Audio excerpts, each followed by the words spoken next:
Hey guys, I want to show you how to set up your G502 X Plus from one computer to another so that you maintain the settings that you had on one computer while you switch it either from Windows to Mac or from Mac to Mac. It's not very intuitive how you can use G-Hub across different devices, so in this video I'll show you how to do it. So obviously here is my G502 X Plus.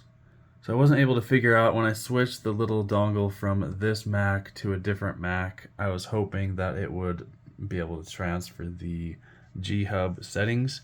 All you have to do is go to your profiles, so just click at the top right and go to manage profiles, and then right here, I just made it on the default one, and what you do is hit share, and then add a name here, as well as clicking this one, include all macros for this application if you have macros.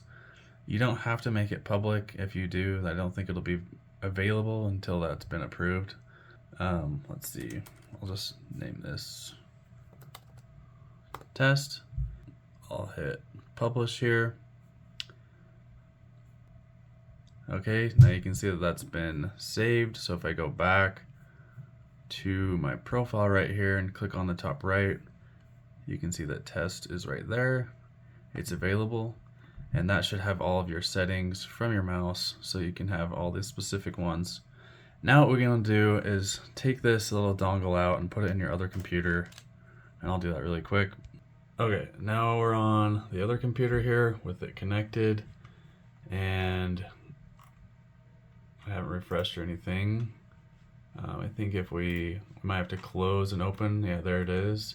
So you can see the word test. That's my new profile setup.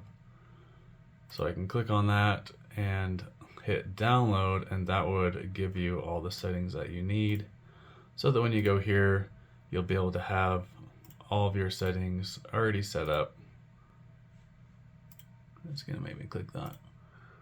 So now, as you can see, all the unique settings that I had and the macros tied to those are assigned, so that's super helpful.